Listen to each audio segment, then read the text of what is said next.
Halo teman-teman, balik lagi sama gue Daryl di This is Daryl Channel. Dan hari ini kita masuk ke segmen IHSG dan 3 saham. Buat teman-teman yang baru dan belum tahu, ini adalah segmen membahas kondisi IHSG dan juga saham-saham yang kira-kira bisa dijadikan referensi untuk tradingkan selama 1 minggu ke depan ya. Sebelum gue mulai, teman-teman ya, gue mau ngebahas sedikit tentang yang namanya makro, teman-teman ya. Dari US ya, kemarin ada update lagi bahwa inflasinya itu mengalami penurunan. So ini merupakan satu stimulus ya teman-teman ya ke stock market juga gitu. Jadi ini kabar baik ya. Jadi dari segi makronya mengalami perbaikan sedikit ya. Kemudian dari cryptocurrency juga kemarin kita ada kabar yang nggak enak ya tentang FTX tersebut ya, sehingga itu menyebabkan koreksi yang cukup dalam ya, sehingga itu membuat market kripto itu berada di bawah 1 triliun dolar. Oke. Tetapi itu saya rasa tidak terlalu berpengaruh terhadap market stock terutama di Indonesia gitu ya. Kenapa? Karena memang korelasinya itu tidak terlalu besar seperti itu. Oke. Nah, teman-teman, sekarang kita langsung aja ngomongin kondisi IHSG bagaimana ya. Kalian bisa lihat tadi seperti biasa saya menggunakan tradingview.com. Ini adalah charting tools yang saya gunakan untuk menganalisa saham, kripto dan juga forex secara teknikal ya. Dan caranya gampang banget. Kalian tinggal daftar aja ya ke websitenya di tradingview.com. Terus kemudian kalian bisa melakukan sign up secara free, gratis. Terus kalian ke bagian chartnya langsung bisa menikmati fitur seperti ini ya. Menurut saya sih TradingView ini paling bagus sekarang dan gak ribet ya. Kalian gak mesti install apapun ya. Kalian tinggal daftar aja secara gratis gitu. Tapi kalau misalnya kalian butuh indikator lebih banyak atau fitur-fitur yang lebih lengkap seperti backtest dan segala macam ya, kalian bisa coba yang pro-nya ya. Itu caranya gampang, kalian tinggal klik aja link yang ada di description di bawah kayak gitu ya. Dan saya minta juga teman-teman ya, kalian bisa subscribe channel ini dulu ya, dan kalian bisa like video ini dan kalian bisa share juga ke teman-teman kalian lain yang kira-kira tertarik untuk konten-konten seperti ini ya, karena itu sangat membantu buat saya ya. Jangan lupa juga nyalain notifikasi supaya kalian bisa langsung dapat remind ya kalau misalnya saya lagi upload video atau lagi mengadakan live ya, seperti itu. Nah, di depan kalian ini sekarang sudah ada indeks kita ya, IHSG teman-teman, kalau misalnya bisa kalian perhatikan ya. Di sini kemarin IHSG di hari Jumat close di level 7.000-an, masih 7.089 ya. Sesuai dengan omongan kita kemarin, dia bergeraknya masih sideways ya di range ini yang saya gambar nih, 6950 sampai 7150-an lah ya, itu range atasnya kayak gitu. Dan betul dia masih bergerak range di sini. Tapi ada yang menarik di hari Kamis dan Jumat ya. Kamis dia koreksi cukup dalam, tapi Jumatnya langsung dibalikin lagi, bahkan dia bisa close di atas opennya di hari Kamis ya. Itu menunjukkan adanya engulfing di sini ya, bullish engulfing, dan itu artinya ada indikasi untuk penguatan ke arah bullish gitu loh ya.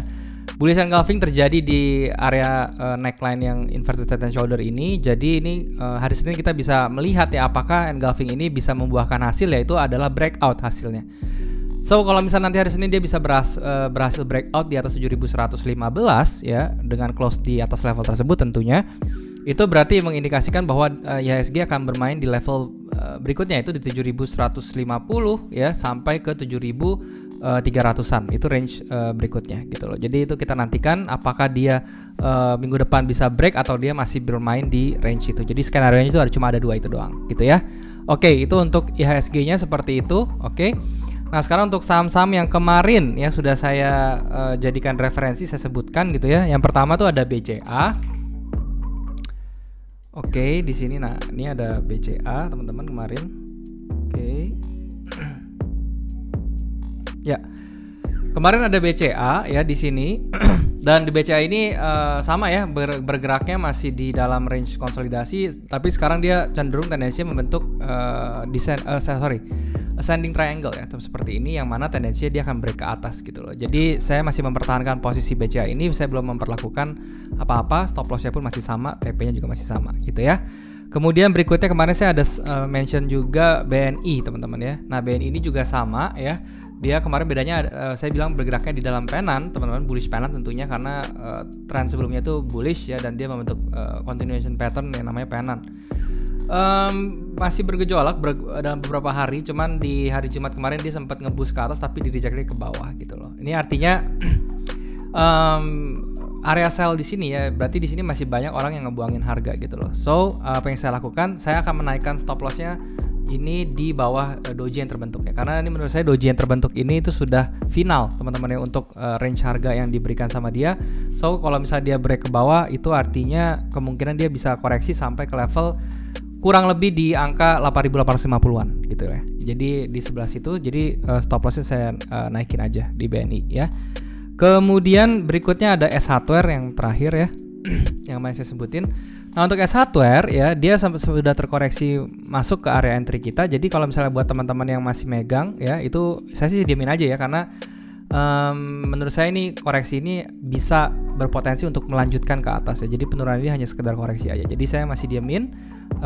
Dari dia punya stop loss dan segala macam juga masih sama gitu ya. Jadi untuk S Hardware juga masih saya hold. Oke. Nah sekarang untuk saham-saham yang baru apa nih yang kira-kira harus dijadikan referensi gitu loh. Yang pertama ya, ini terkait dengan komoditas juga teman-teman. Kita bisa melihat bahwa beberapa dalam minggu terakhir kemarin ya, itu gold atau emas itu mengalami kenaikan yang lumayan ya dari minggu kemarin gitu loh ya. Sehingga ya menurut saya potensinya itu ke depannya ya, mengingat nanti adanya pelemahan ekonomi, resesi dan segala macam, ini emas ini akan menjadi satu safe haven dan kemungkinan kebanyakan orang tuh akan ngebeli emas gitu loh. Walaupun sekarang punya saingan ya dia, yaitu cryptocurrency, Bitcoin dan segala macam, tapi menurut saya emas itu masih menjadi salah satu primadona untuk situasi seperti ini kayak gitu. Sehingga emas nantinya kemungkinan akan bisa naik lagi harganya. Oleh karena itu saya memilih saham-saham yang sudah menunjukkan performance-nya dan itu berhubungan dengan gold ini ya. Ada dua sebenarnya, kalian bisa pilih Antam atau MDKA gitu ya. Cuman saya di sini mau lebih nge-push yang si MDKA-nya gitu ya. Kalian bisa lihat. Nah, MDKA-nya di sini kalian bisa lihat ya, dia ngikutin ya. Karena memang minggu kemarin tuh emas lagi didorong terus ya ke atas, dan kalian bisa lihat ya dia juga ngikut gitu harganya. Jadi ini korelasi dengan harga emas lumayan besar. Dan di samping itu dia tercipta pattern yang lumayan bagus juga, yaitu descending broadening wedge, yang mana itu arahnya ke arah bullish.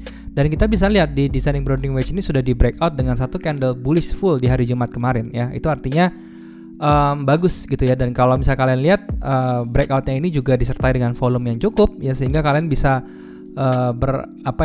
mengambil kesimpulan. Kalian bisa entry di sebelah sini ya, di close-nya kalian bisa entry langsung gitu ya. Kemudian untuk stop loss-nya kalian bisa taruh di 4150 ya, seperti itu. Dan untuk TP-nya kalian bisa menggunakan range dari broadening-nya ini sendiri ya. Kalian bisa cek seperti ini, sorry ya, saya kasih range kayak begini ya. Nah kemudian kalian bisa 1:1 ya, seperti itu.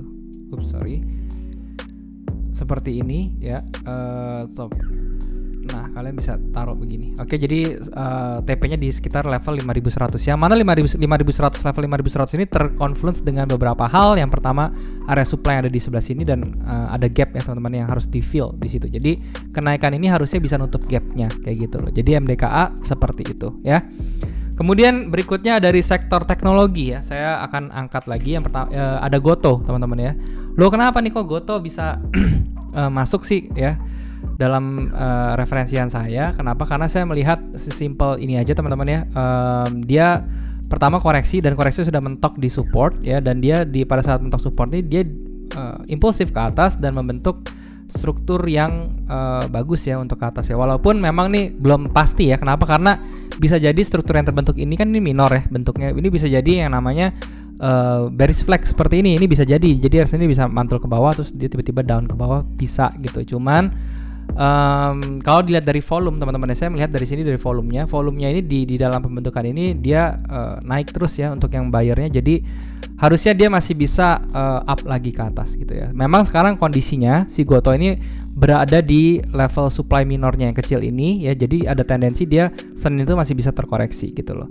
Cuman kalau saya memperlakukan Gotoh seperti ini aja, sesimpel untuk menjaga saya punya equity juga atau modal juga. Saya entry di harga sekarang ya, let's say langsung. Jadi nanti Senin open saya akan order. Kemudian stop loss saya langsung di bawah candle ini aja, di bawah candle bullishnya ini ya. Seperti itu. Yaitu stop lossnya di 190 ya, entry-nya di 210, dan TP-nya kalian bisa incer di bagian sini ya. Di ada area konsolidasi. Kita lihat di level 294 itu yang paling oke. Ya, risk reward ratio-nya jadi 1:2,2. Jadi ini bisa kalian perhatikan juga sebagai referensi retradingkan kayak gitu. Oke. Nah, sekarang untuk saham-saham yang sudah kalian request teman-teman di kolom komentar ya. Jadi kalian nih bisa sebenarnya kalau mau request saham apa yang mau gue bahas, kalian tinggal komen aja di kolom komentar. Gue pasti akan baca, terus gue pasti akan gue buat review kecil-kecilannya tentang saham yang kalian request gitu ya. Yang pertama ada Tugu teman-teman yang kita lihat di sini. Nah, Tugu ini memang dari bulan September kemarin dia terus terkoreksi ya. Cuman kalau misalnya kita perhatiin dari kalau kita let's say kita bikin Fibo-nya dari sini ke sini ya. Nah, ini sebenarnya dia sudah di crown area ya. Maksudnya tuh di tempat-tempat areanya dia harus reverse ke atas kayak gitu ya. Sekarang itu kondisinya bagus nggak untuk di entry untuk si Tugu ini? Sebenarnya ini sudah cukup oke. Kenapa ya? Karena pertama dia sudah di 50% Fibo, yang kedua dia ini tuh sudah jadi swing ya. Jadi kalau misalnya kalian perhatiin di sebelah sini ya, ini kan ada swing yang terbentuk ya. Ini ada satu area kecil, ada low di sebelah sini, dan swingnya terbentuk ketika hari Jumat kemarin gitu loh ya. Ketika dia ada bullish kencang, nah kalian bisa entry sebenarnya kayak gitu ya. Dan untuk stop lossnya kalian sebenarnya tinggal taruh aja di bawah candle yang bullish ini, yaitu di level 2040-an. Itu udah aman ya. Untuk Tugu seperti itu. Kemudian ada SMDM ya. Nah, untuk si SMDM ini agak berbeda teman-teman ya. Dia sudah sempat kena ke order block nih teman-teman. Kalian bisa lihat di sini ada order block ya. Kemudian di order block ini dia ada reaksi ke atas sekali, tapi dia di reject lagi ke bawah, dan sekarang malah lebih tendensi ke reject ke bawah. Jadi kalau menurut saya si SMDM ini mendingan di wait and see dulu, tunggu dulu ya. Ini karena belum ada tanda-tanda untuk dia bisa impulsif ke atas gitu. Kemudian ada PTBA. Nah, PTBA ini juga sama ya teman-teman, dia belum ada tanda-tanda untuk impulsif. Bahkan kemarin pas dia kena ke level supportnya, di sini kan ada level support yang lumayan kenceng ya.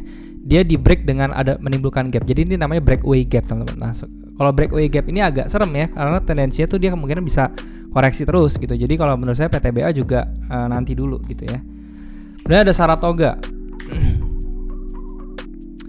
Nah, untuk si Saratoga ini ya, dia memang sudah mulai koreksi, sekarang berada di order block ya teman-teman. Kalau misalnya kalian lihat di sini ada order block bearish order block ya teman-teman. Jadi ada chance dia nanti bisa ke reject ke bawah gitu. Dan sedangkan dari segi patternnya pun ini pattern untuk continuation bearish ya, bearish continuation seperti ini ya.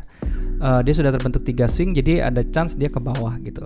Kalau misalnya ceritanya beda, kalau misalnya dia udah close di atas 2650, kalian bisa entry, kemudian TP-nya di 2990. Tapi kalau selama di bawah 2650, saya rasa ini belum tepat ya untuk Saratoga gitu. Nextnya ada ITMA teman-teman. Nah, untuk si ITMA ini ya, kita lihat dia ngeform yang namanya double top di sebelah sini dengan neckline yang jauh di bawah. Terus di sini ada head and shoulder kecil di double top yang kedua, di top yang kedua ya, yang bisa kita bilang sebagai double top yang agak kompleks sebenarnya kayak begini.